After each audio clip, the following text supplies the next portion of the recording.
আসসালামু আলাইকুম। নূর মাহবুব সুফি সম্রাটের তাফসিরে সুফি সম্রাট দেওয়ানবাগী। মহান আল্লাহ হযরত হুদ আলাইহিসসালামের প্রতিপালক ছিলেন, আর তিনি রিসালতের বাণী দিয়ে পথভ্রষ্ট আদ জাতির মাঝে হুদ আলাইহিসসালামকে প্রেরণ করেন।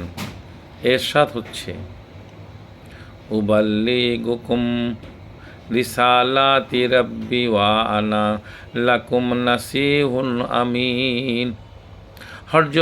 অর্থ হচ্ছে, হযরত হুদ আলাইহিসসালাম বললেন, হে আমার সম্প্রদায়, আমি তোমাদেরকে আমার প্রতিপালকের বাণী পৌঁছাই এবং আমি তোমাদের একজন বিশ্বস্ত হিতাকাঙ্ক্ষী। সূরা আল আরাফ আয়াত নম্বর ৬৮।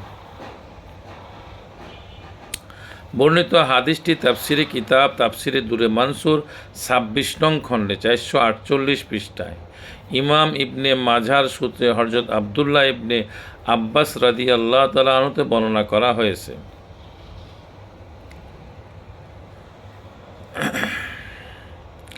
আল্লাহ সাল্লাম প্রার্থনা করেন, মহামহী আল্লাহ আমাদের উপর আর সম্প্রদায়ের ভ্রাতা হযরত হুদ আলাইহিস সালামের উপর দয়া করুন। আল্লাহ বলেন, হযরত হুদ আলাইহিস সালাম বললেন, হে আমার সম্প্রদায়, আমি তোমাদেরকে আমার প্রতিপালকের বাণী পৌঁছাই এবং আমি তোমাদের একজন বিশ্বস্ত হিতাকাঙ্ক্ষী।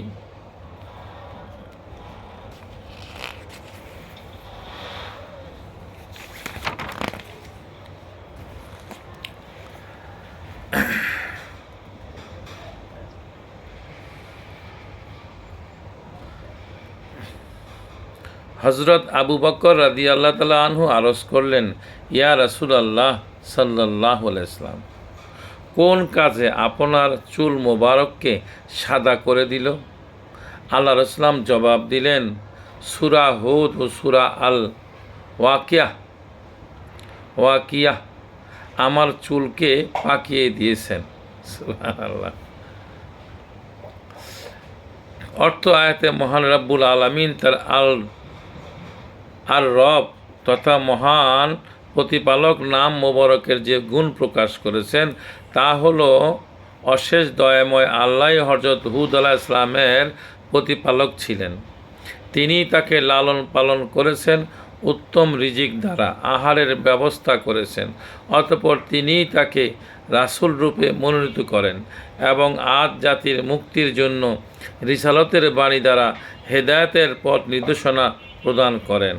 আল্লাহ বলেন, আর আমি কওমে আদের কাছে পাঠিয়েছিলাম তাদের ভাই হুদকে। সে বলেছিল, হে আমার কওম, তোমরা আল্লাহর ইবাদত করো, তিনি ব্যতীত তোমাদের অন্য কোনো উপাস্য নেই। তোমরা তো নিছক মিথ্যা উদ্ভাবনকারী।